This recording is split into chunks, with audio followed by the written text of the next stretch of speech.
की, जोर से बोला, भारत माता की, भारत माता की, वंदे वंदे वंदे। मंच पर आसीन Shri Praveen Kumar ji, DG ITBP, DG माननीय डीजी जम्मू कश्मीर, माननीय विधायकगण, उपस्थित अतिथिगण, सम्मानित महिलाएं, अधिकारीगण, मीडिया के बंधुओं, बहादुर हिमवीरों तथा उनके परिजन, सभी को मेरा नमस्कार। सर्वप्रथम मैं आईटीबीपी के उन वीरों को नमन करता हूं जिन्होंने राष्ट्र की रक्षा में अपना सर्वोच्च बलिदान दिया है। आज आईटीबीपी के स्थापना दिवस समारोह में आप सभी के बीच आकर मुझे हर्ष की अनुभूति हो रही है।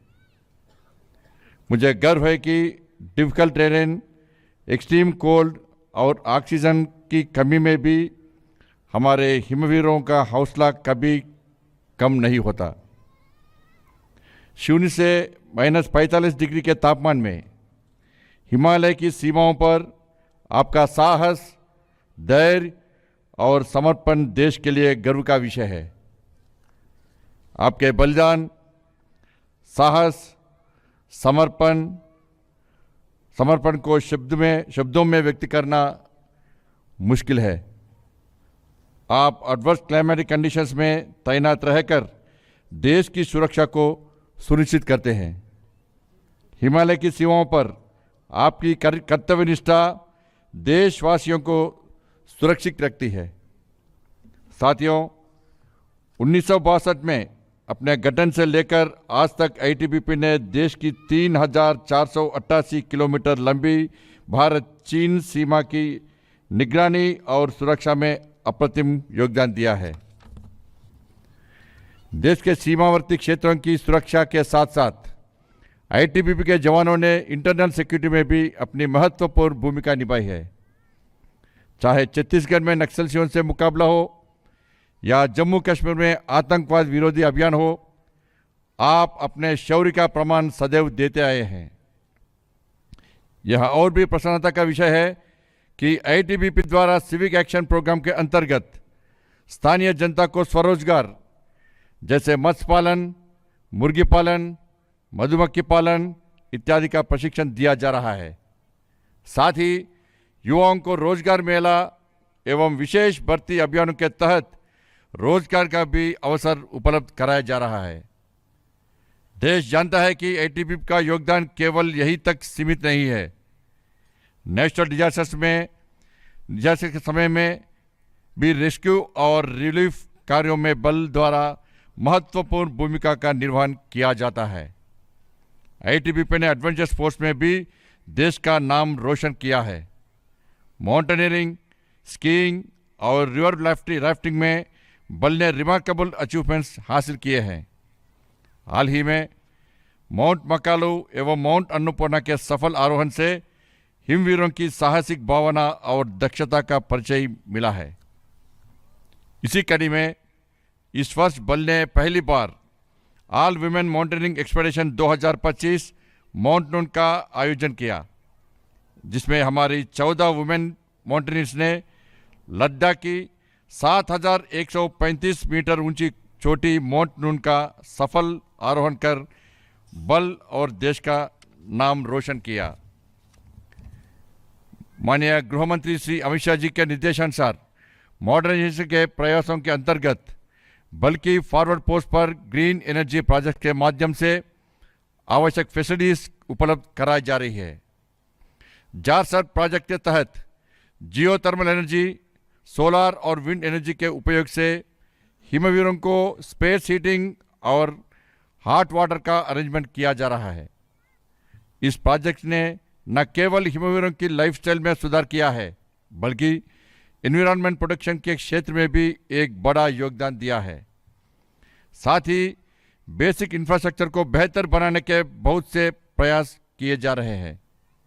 इसके अंतर्गत इस वर्ष बल के विविध फॉर्मेशंस एवं फॉरवर्ड पोस्ट में 274 बिल्डिंग्स, 4 ASMSS, 3 जवान बैरक्स का निर्माण कार्य पूर्ण हो चुका है, जिनका आज ही उद्घाटन किया गया है। बल में सोलर एनर्जी प्लांट्स को इंस्टॉल कर एनर्जी रिक्वायरमेंट्स की पूर्ति के लिए भी MHA कमिटेड है। ITBP के जवानों को मॉडर्न टेक्नोलॉजी और इक्विपमेंट्स प्रदान किए जाए, इसके लिए गृह मंत्रालय लगातार प्रयासरत है। बॉर्डर एरियाज में ड्रोन से निगरानी, रोड कंस्ट्रक्शन और अन्य सुविधाओं को सुनिश्चित किया जा रहा है, जिससे हमारे सुरक्षा बलों की ताकत और बढ़ेगी। ITBP ने सरकार की डिजिटल इंडिया पहल को अपनाते हुए अपने कार्यों को डिजिटली संचालित किया है। निश्चित ही यह आधुनिक सोच और भविष्य की दिशा में एक सशक्त कदम है। साथ ही जवानों और उनके परिजनों के उत्तम स्वास्थ्य के लिए आयुष्मान भारत स्कीम के तहत बेस्ट मेडिकल फैसिलिटीज भी उपलब्ध कराई जा रही है। माननीय प्रधानमंत्री महोदय श्री नरेंद्र मोदी जी के समग्र स्वास्थ्य योजना के उद्देश्य को ध्यान में रखते हुए ITBP द्वारा लौह पुरुष सरदार पटेल के 150वें जन्म वर्ष के उपलक्ष्य में ओजस 2025 का शुभारंभ किया गया है। इस कार्यक्रम का मुख्य उद्देश्य न केवल हिमवीरों एवं उनके परिजनों को अपने स्वास्थ्य के प्रति जागरूक करने के साथ उनकी फिजिकल और प्रोफेशनल स्किल को बढ़ाना भी है। हम जानते हैं कि विगत कुछ वर्षों में देश में विज्ञान एवं तकनीक के क्षेत्र में आशातीत प्रगति हुई है। सुखद है कि ITBP एवं अन्य सशस्त्र बलों द्वारा इस और तेजी से कदम बढ़ाया गया है। हमारी सरकार ITBP के जवानों के वेलफेयर के लिए हमेशा प्रयासरत है।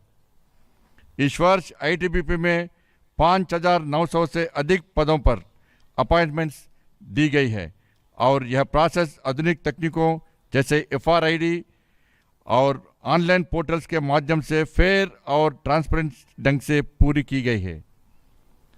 मुझे यह भी बताया गया कि बल इस वर्ष ग्रीवेंस सेल व्यवस्था के तहत लगभग 2,400 जवानों की शिकायतें निपटाई गई, जो बल की कल्याण भावना को दर्शाता है। ITBP ने अपने शहीदों और उनके परिवारों के लिए भी स्पेशल स्कीम्स चलाई है। शहीदों के सम्मान में बल द्वारा 181 शहीदों के नाम पर रोड्स और गार्डन्स के नाम रखे गए हैं। यह हमारे शहीदों की स्मृति और उनकी सेवा को हमेशा जीवित रखने का एक अच्छा प्रयास है। इस मंच से फिर से कहना चाहूँगा कि सरकार का निरंतर प्रयास है कि ITBP सहित CAPF को मॉडर्न वेपन्स, इक्विपमेंट्स और सुविधाओं से लैस किया जाए, ताकि हमारे वीर जवान को अपने कर्तव्यों के निर्वहन में मदद मिल सके। साथ ही मैं आपको आश्वस्त करना चाहता हूं कि आपकी हर समस्या का समुचित और समयबद्ध समाधान किया जाए। अंत में आप सभी को और आपके परिजनों को बल के 64वें स्थापना दिवस पर हार्दिक शुभकामनाएं देता हूं। आपका साहस, आपका समर्पण और आपकी राष्ट्रभक्ति युवा पीढ़ी को सदैव प्रेरित करती रहेगी। जय हिंद, जय भारत। धन्यवाद महोदय। और अब हमारा सादर अनुरोध श्री प्रवीण कुमार, भारतीय पुलिस सेवा महानिदेशक, भारत तिब्बत सीमा पुलिस बल से, कि वे मुख्य अतिथि महोदय को स्मृति चिन्ह भेंट करने की कृपा करें।